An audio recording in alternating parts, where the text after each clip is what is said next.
This news update is brought to you by... Hi, I'm Red Plastic Bag. Anyone who knows me knows I don't like cold.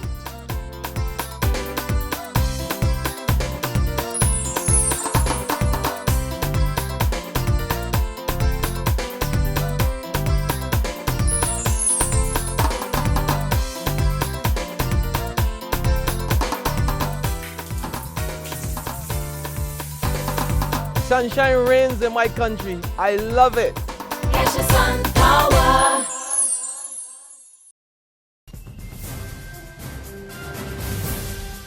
This is a noon Barbados Today update for Tuesday, March the 25th, 2014. I'm Emmanuel Joseph. Barbados is moving to abolish the mandatory death penalty. The country has been under international pressure to do away with hanging as the automatic punishment for murder. And Attorney General Adriel Brathwaite says by the end of next month, the legislation to make that happen will be taken to Parliament. So that you would only have a death penalty imposed under certain circumstances. So if the perpetrator attacks a juror or the lawyer or the prosecutor or the judge, etc., those are the areas where we're saying that the fact that death penalty should be imposed. But the norm now, which is that once the guy has been found guilty of murder, then the hanging is automatic, and that disappears.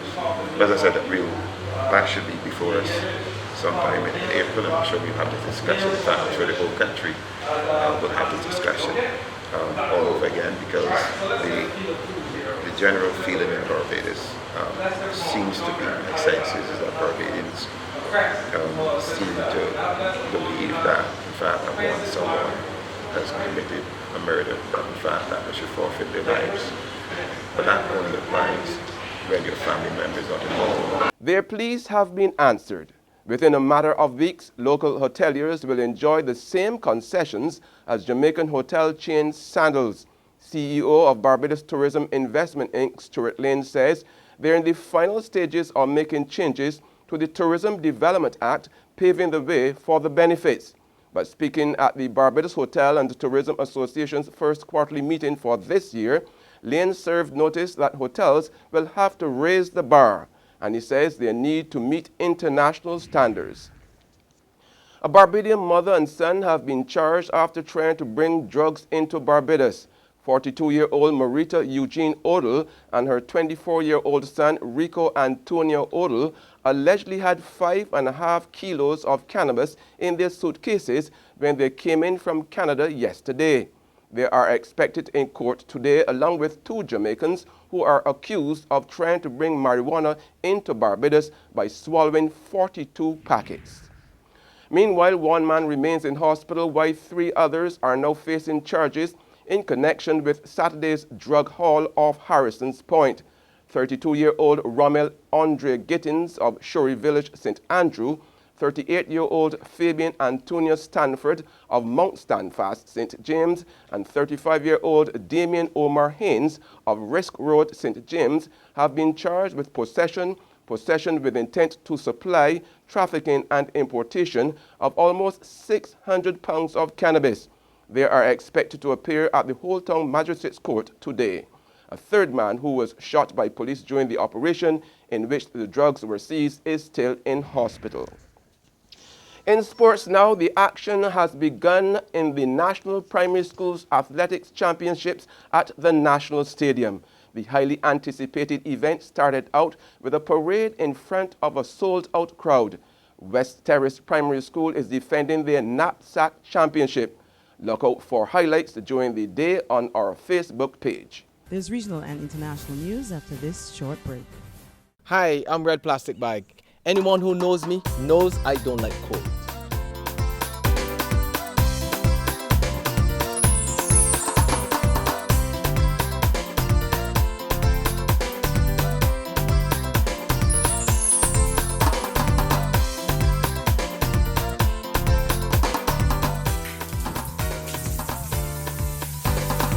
Sunshine reigns in my country. I love it. Catch the sun power.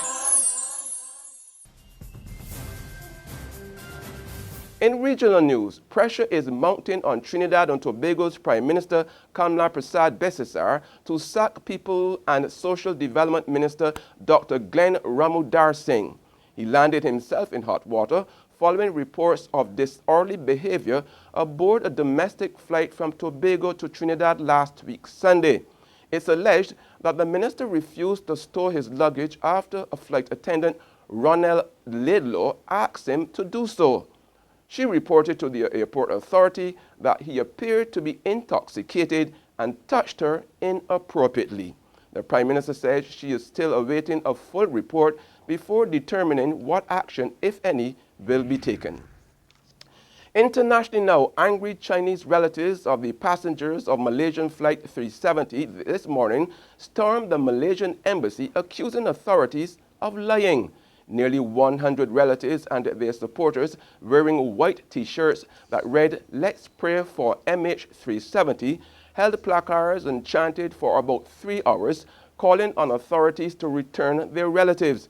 On Monday, the Malaysian Prime Minister revealed that satellite data confirmed the plane crashed in a remote part of the southern Indian Ocean, killing all 239 passengers.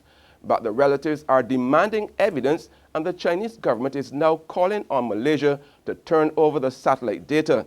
153 Chinese nationals were on board the flight. That's been the Noon Update. Join us again at 6 this evening. Until then, log on to www.barbadostoday.bb, subscribe to our e-paper, and like us on Facebook to get more news and sports. I'm Emmanuel Joseph.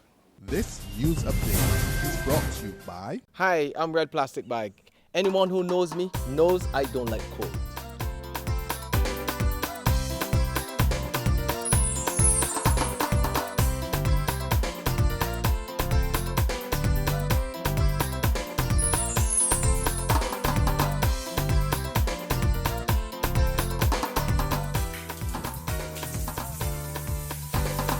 Sunshine reigns in my country. I love it. Catch the sun, power.